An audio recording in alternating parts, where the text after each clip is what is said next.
Greetings, nerds. This is Cena Nerd. I'm your host, Sarah Belmont, and with me, as always, is our Mr. Producer, Will Polk. How are you doing tonight, Will? Doing very well, Sarah. Happy Monday. Looking forward to continuing to talk about Fallout and start our journey back into Westeros with the Knight of the Seven Kingdoms. I received a text Yeah. since we last So, recorded about yeah. you watching something, like some kind of Yeah, I have top started. knot. I have started Heated Rivalry. I have started it, but I'm not deep into it. I've only watched 2 episodes, but I really enjoyed the 2 episodes that I've watched. But yeah, life happened and other things, so I haven't had a chance to get back to it. But I do plan on finishing it this week. Yeah, it's a good binge. Well, Landman season 2 wrapped up, and I finished that. And my dad, he's just like, "Have you watched it yet? Have you watched it yet?" All day today. And I'm like, "Yeah, I watched it." And to me, the ending was very predictable. I already knew based off of, I already had this idea in my mind that Tommy would find himself based on the previous action of, spoiler alert, him getting fired. I knew what the plan B would be, and that's exactly what happened in the finale. So I told him, I'm like, I'm not mad at the episode. I'm not as mad as I've been at other episodes this season, or as just frustrated with the lack of character growth. But I did find it to be very predictable, and nothing surprised me. So I'm not going to be thinking to myself about season 2 of Landman anytime soon. So that's what I'll say. I also have started the Pitt season 2. Yeah. I'm almost caught up. I just have like the last half hour of the second episode. Only 2 episodes have come out. And I'm going to take my time with it. Like all the episodes aren't even out. I know we're getting a shit ton of episodes, and so I'm going to at least try not to fall too far behind, though, because it is an intense. That's what I was going to ask show. you. Yeah. What? I was going to ask you, is season 2 just as intense as season 1? Well, yes, but the intensity doesn't come at you all at once. There's building. It's the big stuff won't happen until like 6 p.m., 7 p.m. Yeah. we're at 7 a.m. and 8 a.m. right now. Okay. So we're not going to get into the big stuff. So it was just about starting the shift. It essentially, and this is by design, starts pretty much the same way the first episode of the first season starts. And again, it's like this show is tailor-made for that, and it's structured in a very specific way. So I have no problems with the formula working the way it needs to work.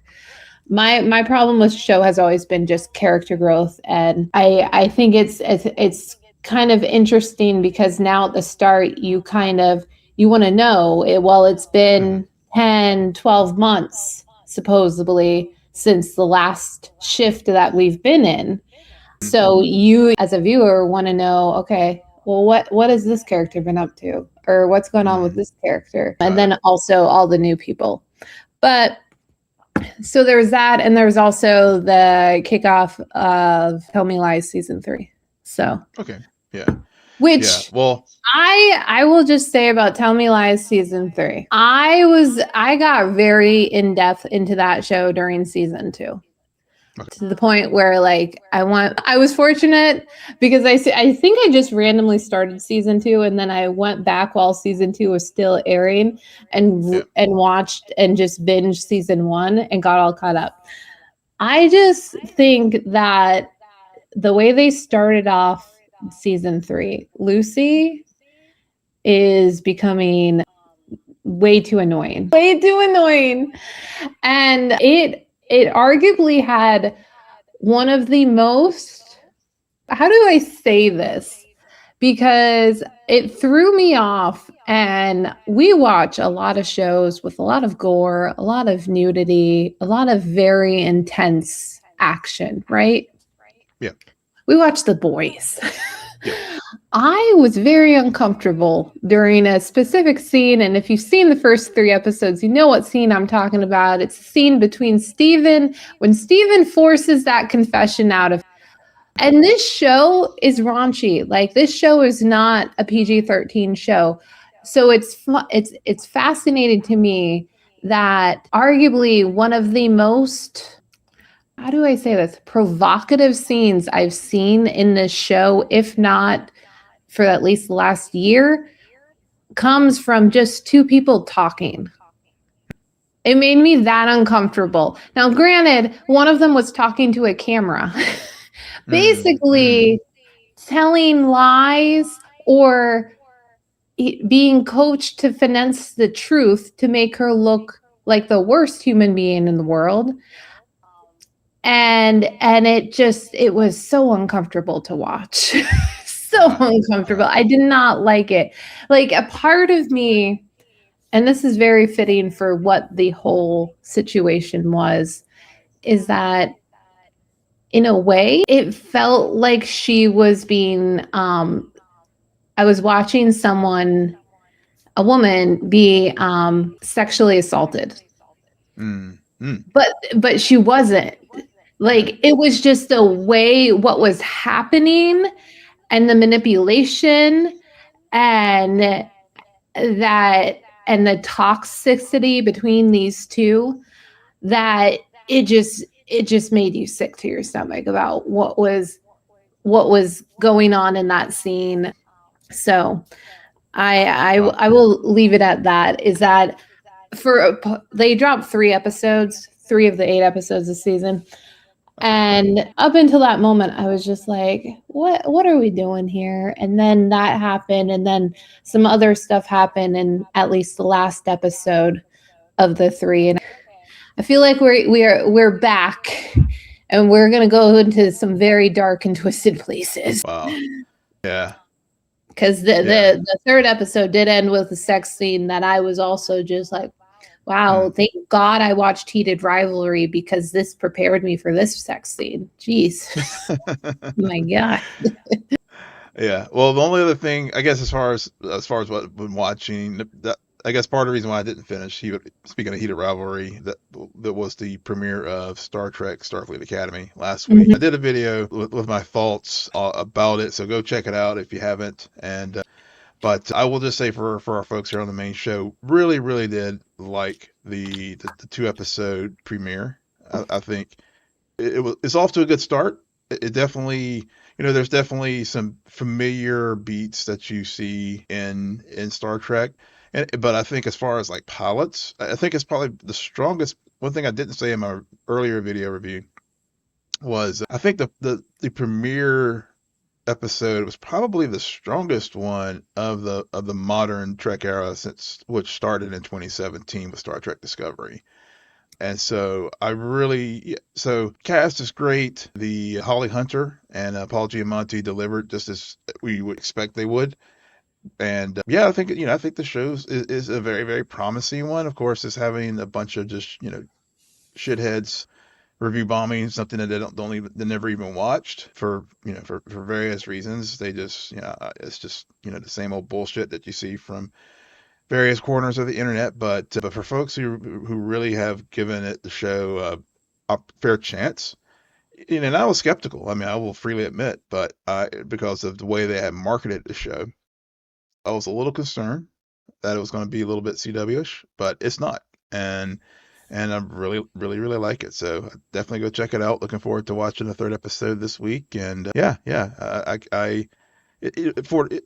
this point, the franchise has been around 60 years, and if it's going to continue, it can't just be afraid to do something different. And I think that's one of the things, especially just a quick news note. Speaking of like polarized fandoms from time to time, with Kathleen Kennedy finally officially stepping down after much talk about if and when she was going to do it, finally did happen. And Filoni, and I guess her name is Brennan, is the CEO of Lucasfilm moving forward. I think Star Trek is looked over at the other Star franchise and realized, like, if you're going to continue to be relevant for future generations, and because old heads can't sustain this forever, you're going to have to do something different and take some creative chances. And I think Star Trek is doing that with Starfleet Academy. But hopefully, then maybe Star Wars will get that as well. I mean, they've done it a little bit. They've tried, but with Andor, which I think is the greatest, biggest thing where Star Wars show that it can do prestige television. But getting back to Star Trek, I mean, I think Star Trek has taken some chances. Lower Decks, but that's an animated show, not live action. But in the live action, they've been kind of playing it safe. So I think Starfleet Academy is trying to break that mold. Yeah. Do you ever think with Star Trek it just needs a break? A clean break where it's almost as though time allows not only new perspectives, but also creative growth. Like sometimes we just, like these IPs, it just gets exhausted where you're just scratching your head and you're like, you've done everything apparently. So why are we continuing to beat a dead horse, even though it's a known quantity? So Star Trek had that twice, actually. I think the first, from the original series to the films. But then there was that run from Next Generation where it ran from like 1987 to 2000, I guess, 3, I think, when Enterprise, fourth season, maybe 2003, 2004. And then there was no Star Trek for a while, at least on television. We did have the 2009 films. So there was a break as far, and in 2009 films that J.J. Abrams was behind did revitalize the franchise. And so, I think JJ fell into his trap of just wash, rinse, repeat with the second film. But I think but the third film in the Kelvin universe that was in the alternate timeline, was a break. And I think Simon Pegg and Justin Lin did do that. And I think whenever the Star Trek kicked off Paramount Plus with Star Trek Discovery in 2017, I think it was also a situation where, as far as Star Trek being, on the small screen, that was the first time it returned. And I think they did do some good creative steps with Discovery. And I think and that's why I think some quarters of the fandom just never embraced it. But a lot of people have, because clearly it worked, because at the end of the day, if studios aren't going to like pour money into something if they're not getting a return on investment, and clearly they have. So, and even with the new ownership group with Paramount, I think they realized, like, okay, this is an IP that can still make money, and Starfleet Academy has been greenlit for a second season. So yeah, I do think the franchise has had moments where, because of breaks and stuff, they've had some some good creative infusions, and like I said, they have taken some chances on the animated side with Lower Decks and even Prodigy. And Strange New Worlds, I think, it has also taken some creative leaps, especially the first 2 seasons. The third season, it kind of hit the Mandalorian season 3 kind of vibe, where it was just like, it was okay, but they I don't know if it was the writer's strike or what, but it did hit some places where they tried a few things and it just didn't quite nail it. But I think they'll course correct and finish out strong with the last 2 seasons. Nice course correction. That brings us to one of the shows that we're going to talk about tonight, Fallout Season 2, Episode 5, The Wrangler.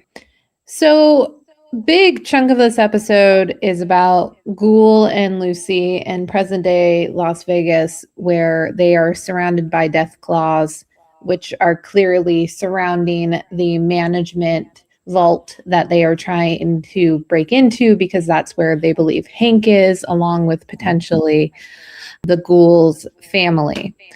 And we also see Hank and how what he's been doing with the whole control experiments, for lack of a better term.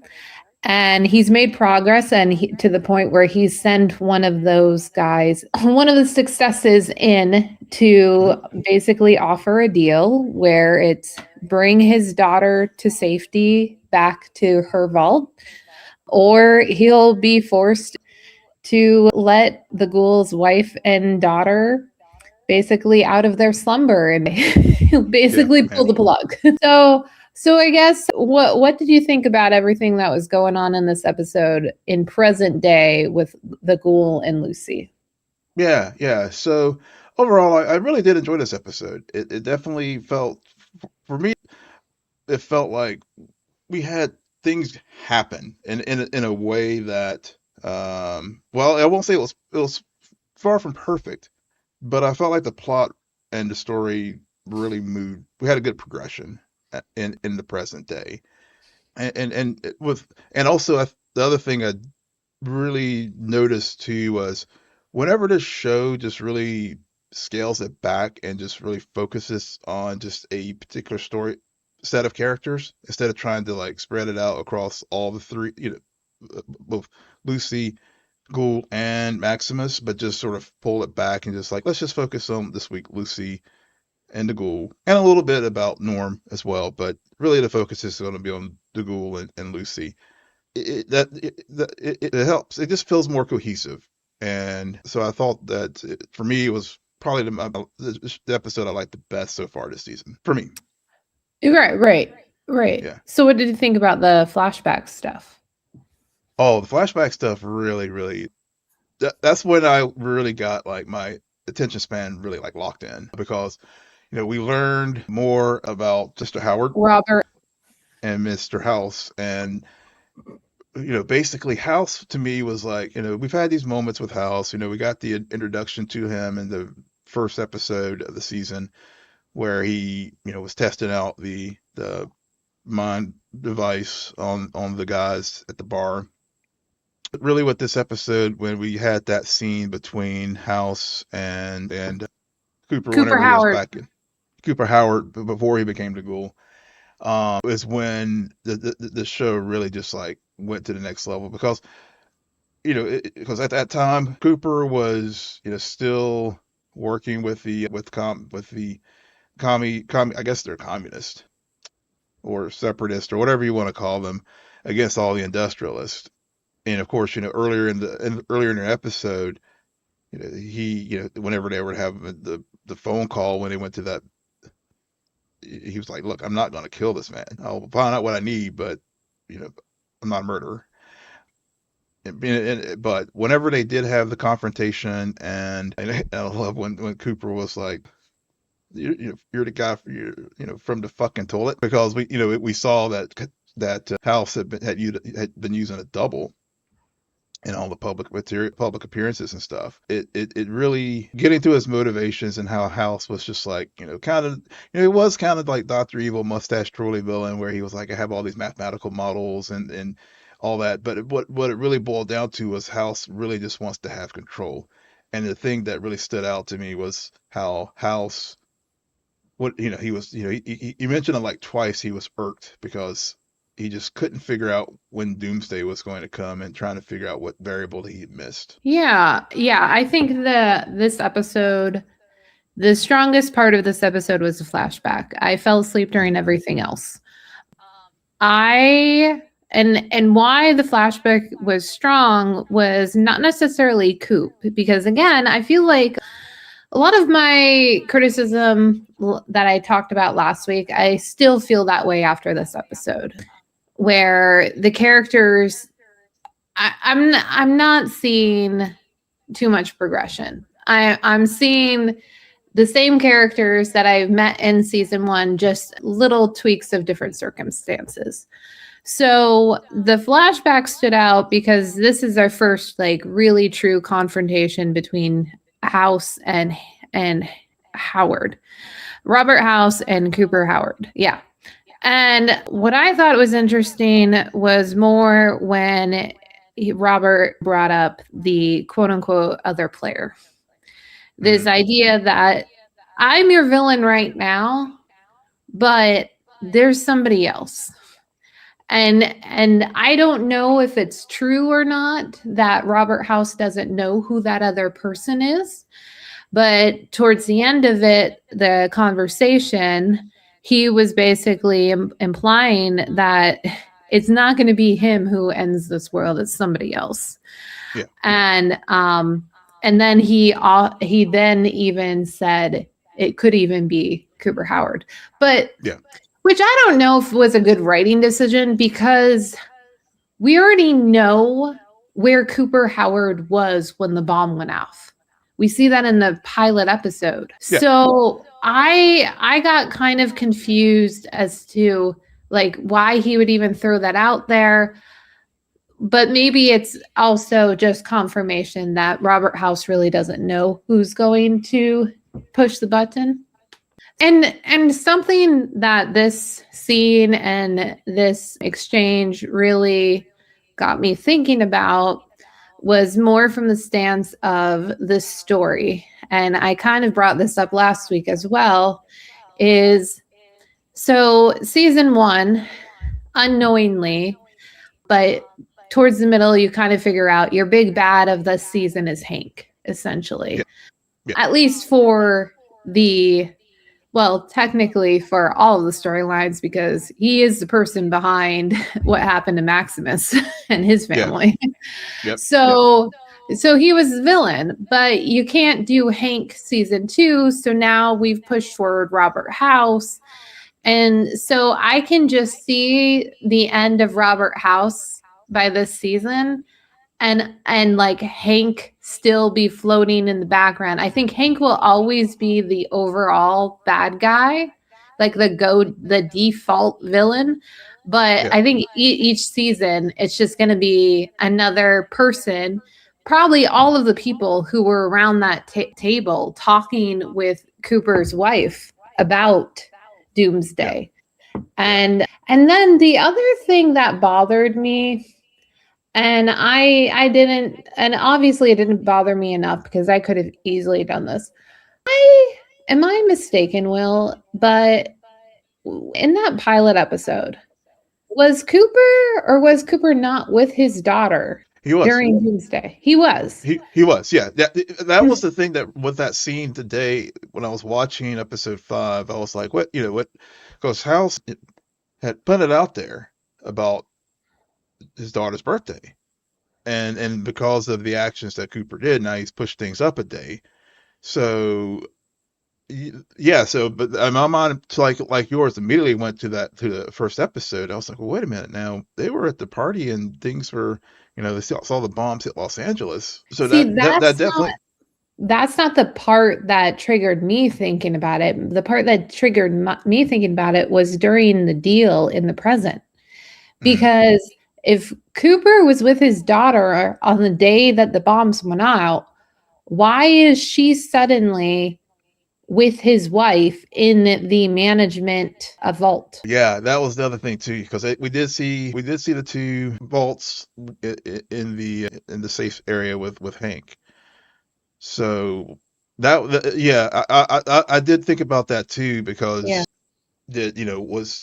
was Cooper able to get her to her mom or something? Because at some point, because of course we saw the whole thing with Cooper crashing out after his meeting with Mr. House. Robert, yeah. And so, and at the end of the episode, he did say to his wife, "We need to talk." So we will probably get some, more in the upcoming episodes, more flashbacks to give us a better context for like how did the daughter end up in the vault. Yeah, because that was a big red flag for me, because I'm just like, you didn't set it up that way in the pilot episode. Nope.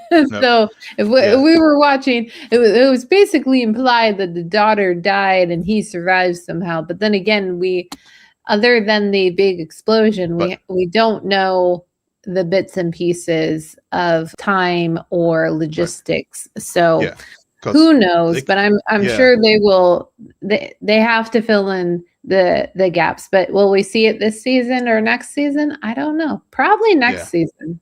I really think they're just milking stuff for some reason. And that always irritates me. But I feel as though they are milking.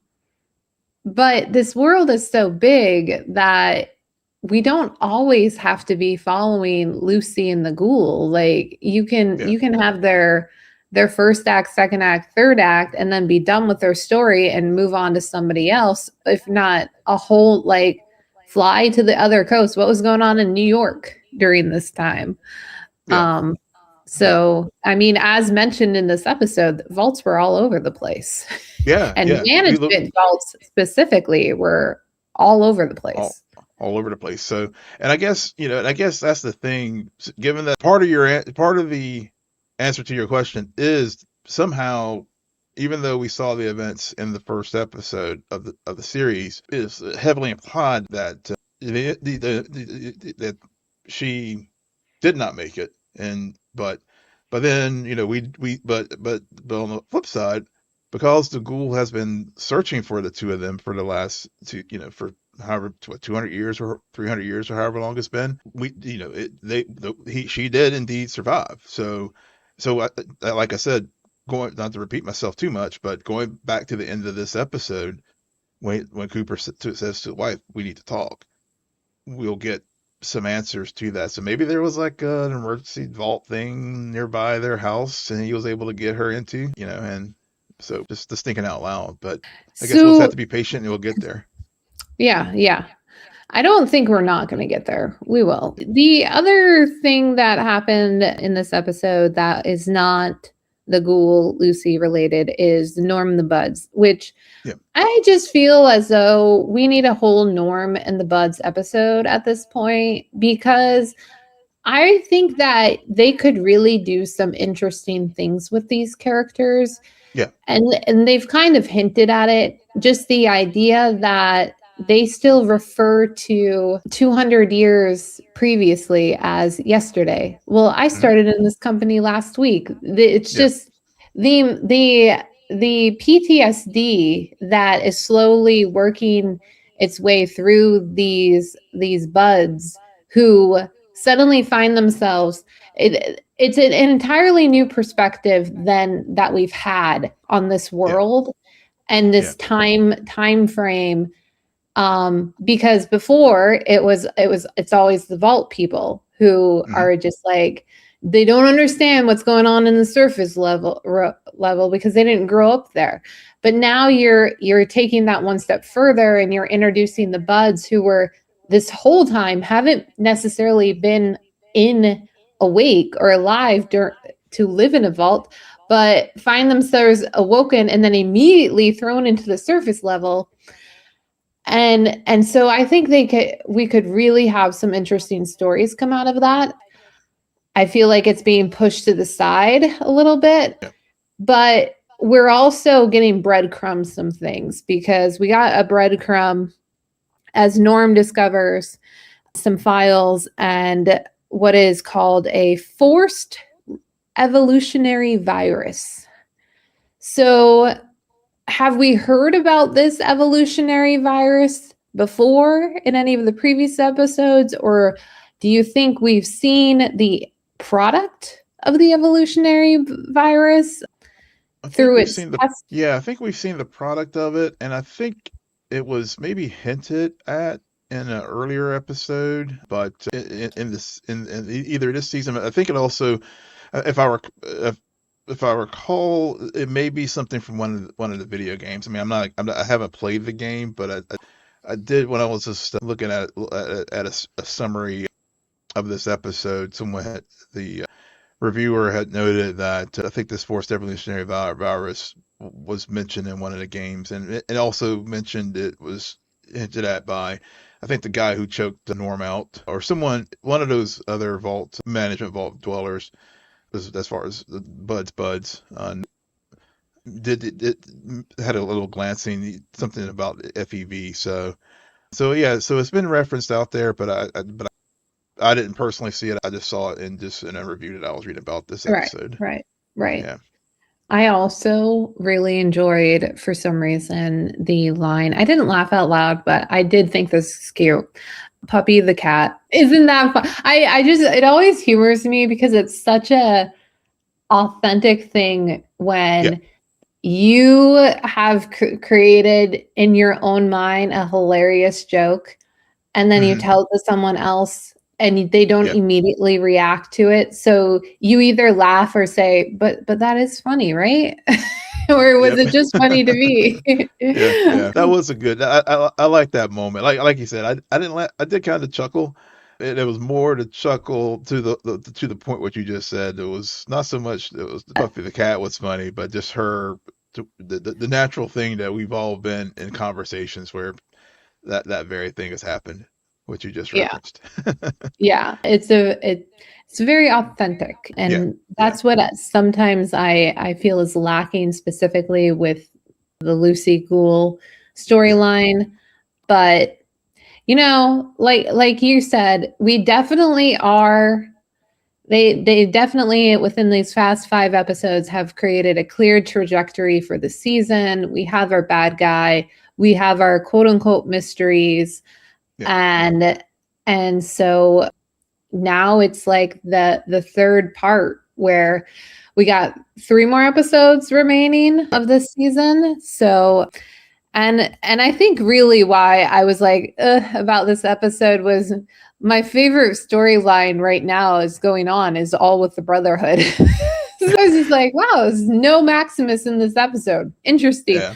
But Yeah. it's weird because I will say it took me after the episode ending for me to really like that dawn on me. Like, oh yeah, Mm. he wasn't in here at all. And I think they did that not just because of like the focusing, but they had to focus so much on what was going on in the past in this Yeah. episode.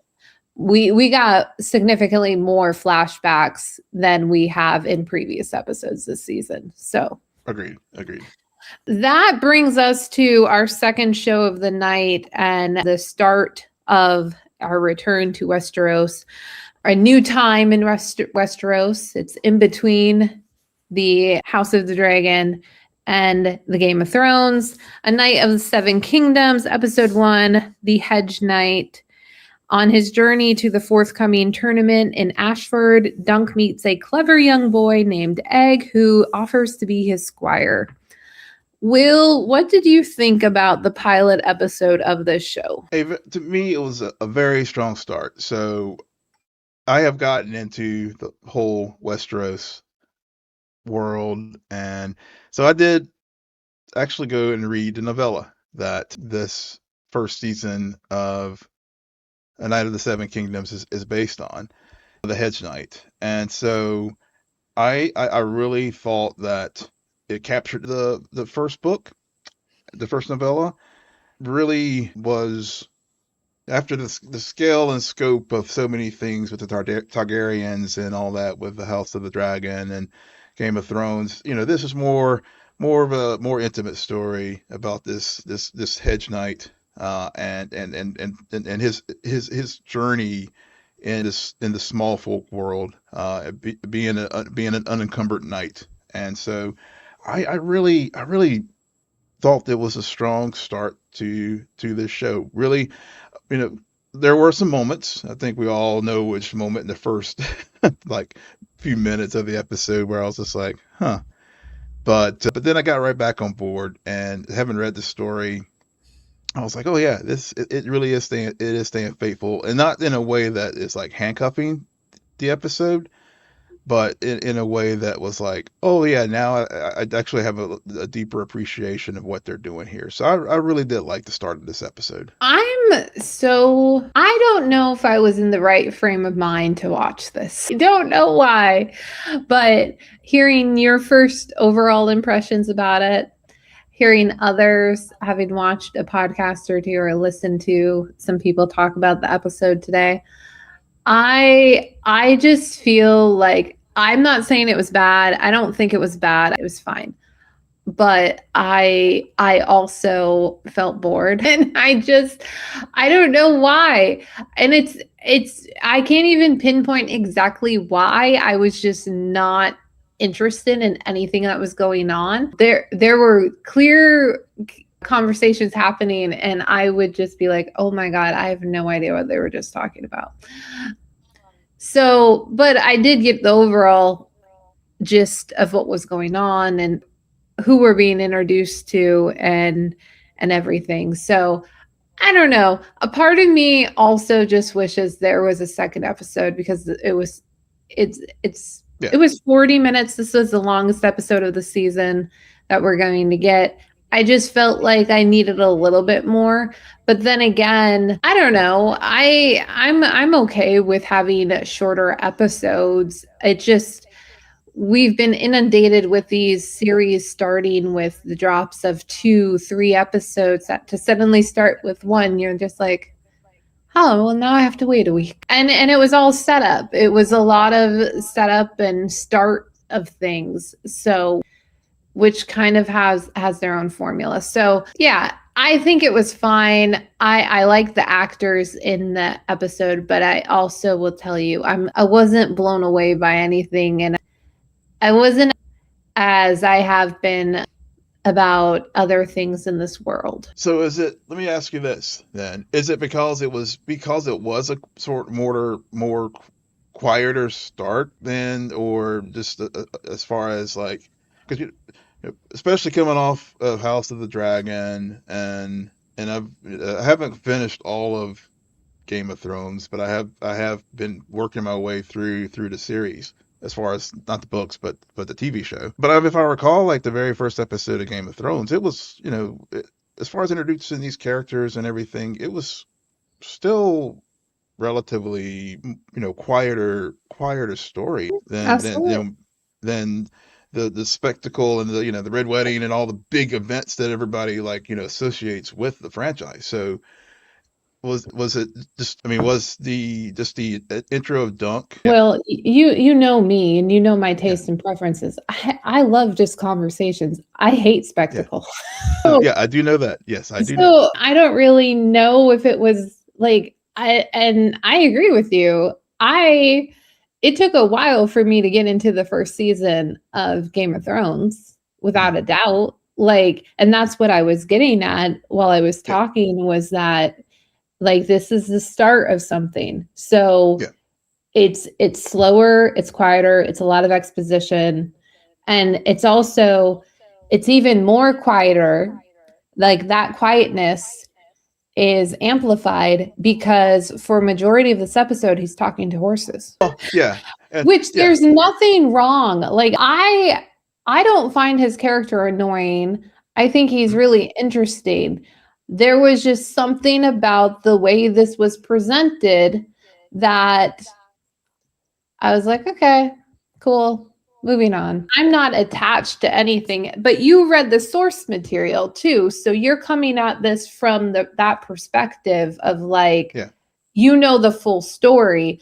I don't know the full story about this. So mm, it's also like you got to give me time to watch the story unfold on this yeah, show and for me to yeah, grow attachments to the characters before. yeah, So yeah. stop Well, I being mean, I so think protective. no. Yeah, I'm not being protective. I mean, I guess, because I have been on both sides of the fence of where I hadn't read the source material and came into this world, um, uninitiated. Mhm. Even more so with House of the Dragon, because whenever we started House of the Dragon, I had not watched Game of Thrones, Right. so I didn't have, other than just the pop culture zeitgeist references, I came into it cold. But I will say that, and I'm not going to reference the novella at all at this point. It's just like, just from a pure, I'm gonna try my best to divorce the two. But I will say that, what I liked about Dunk and Egg, and it's just their interactions. Well, let me start with Dunk first. I liked how I liked his just innocence. There was an innocence about him that, especially in, when we're so used to, like, all the politics and the drama of all these characters in this world, it was kind of refreshing to see this like lunk kind of this 7 foot lunkhead just kind of muddle his way through, like for example, just trying to get on the list to even participate in the tourney. And so it was just like, okay, here's basically here's a day in the life of a person in Westeros just trying to eke out a living. And then he's the unattached knight, hence the Hedge Knight moniker. And I thought it was just, other than the explosive diarrhea, which even George R. R. Martin was not a fan of, I was just like, okay, this is, I like I just like how they're introducing this guy to us. Yeah, I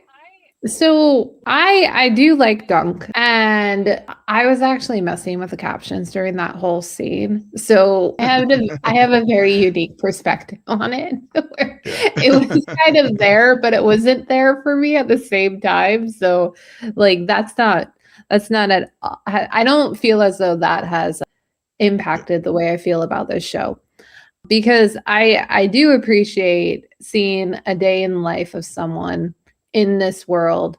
And at the end of the day, I can't not like this show because I still just love this world. Whether we're looking at someone like Dunk or someone like the over in King's Landing. So it doesn't matter. It's a very rich world nonetheless.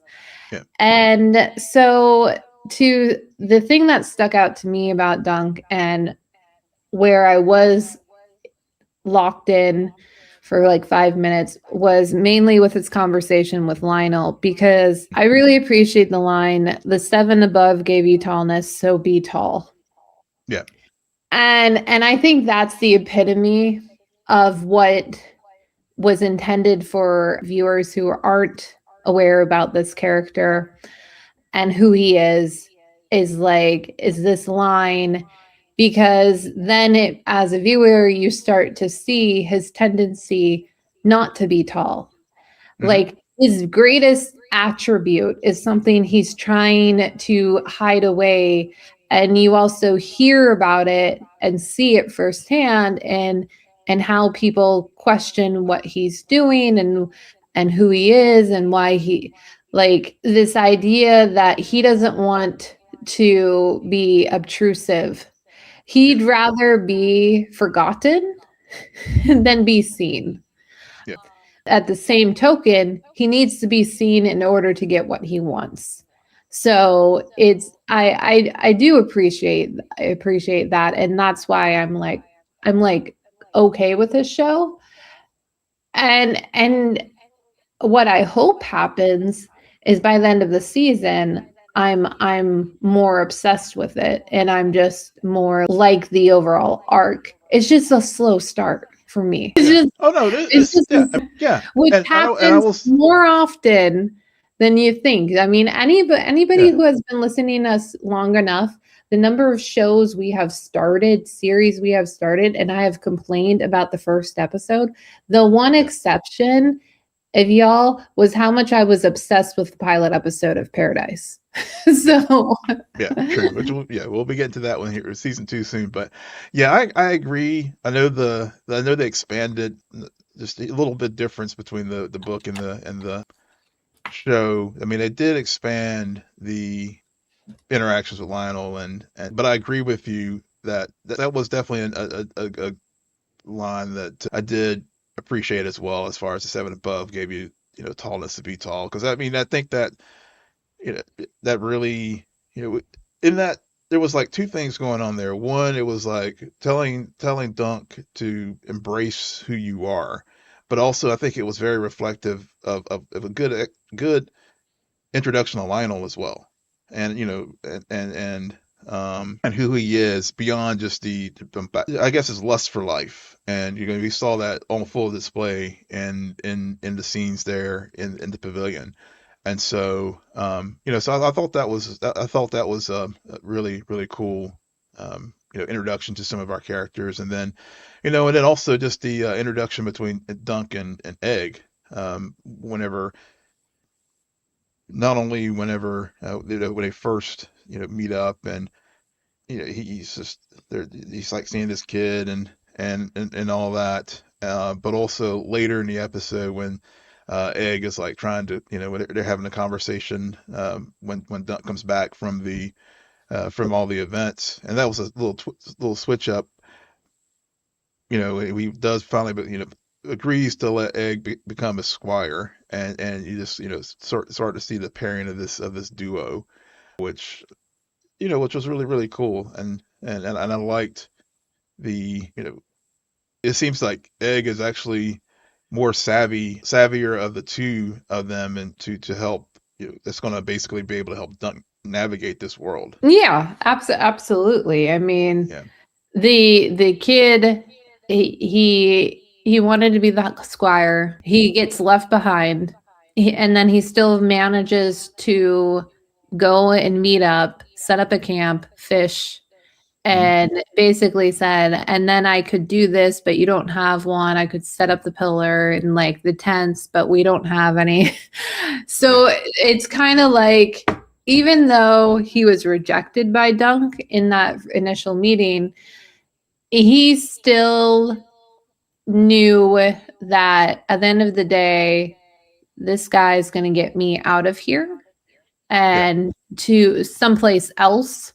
So there's an opportunity he sees in Dunk, and it's a good contrast that they very subtly do, because Dunk, on the other hand, he's not that persistent about things.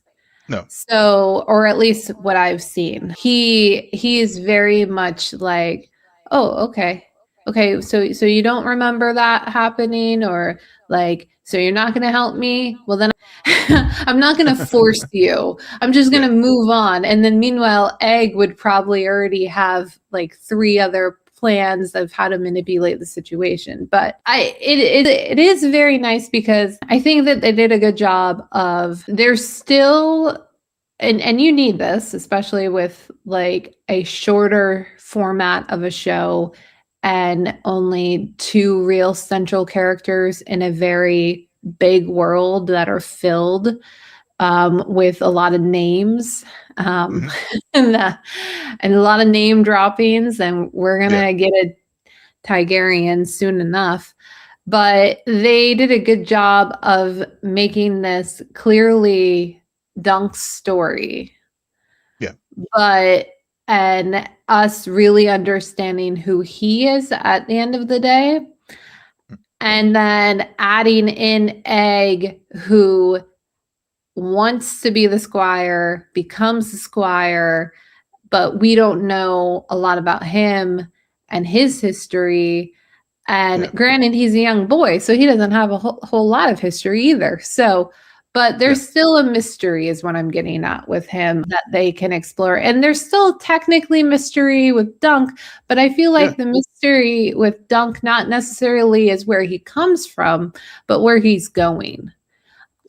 Because they can only do the flashback gimmick so much. I feel like they exhausted it in this episode. Well, even I don't even know if we had. I mean, it wasn't like a true flash. I mean, it was like when we first meet Dunk. I mean, he's like burying his knight, and so that was present moment. Yeah. So I don't know. I mean, when you reference flashback, were you? It was the gimmick. You're talking about whenever he talked about his dynamic with his mentor, Pemblary, or whoever. They did a very sitcom-y gimmick and how they edited that. Got it. Okay, yeah, I was trying to just remember which moment there that you're talking about. Yeah, but that makes you're right. Yeah, we can't do that too many. That has been played, and I know that was one of the things the showrunners talked about, was just trying to bring a little bit of elements of different types of comedy into this world, and I guess that was the sitcom bit. Yeah. All right. Anything else you want to talk about in regards to this episode and this show in general? No. I mean, like I said, from the start, I think I really did enjoy the start of this series, and looking forward to how it progresses. Yeah, and we are going to continue on this journey. So we're going to wrap up Fallout in the next few weeks and just see and continue following Dunk and Egg. So on that note, Will, why don't you tell our listeners where they can find you? Yes, you can find me on all the socials at Will M. Polk, WILLMPOLK. And you can find me there too at SJ Belmont, SJBELMONT. Please follow our crew on X, formerly known as Twitter, at Scene and Nerd on Blue Sky. Friend us on Facebook, follow us on Instagram and Threads at Scene_N_Nerd, and visit our website, www.sceneandnerdpodcast.com. But most importantly, rate, follow, and comment on Apple Podcasts, Spotify, YouTube, or wherever you get your podcasts. Good night, Geek Out. You're welcome.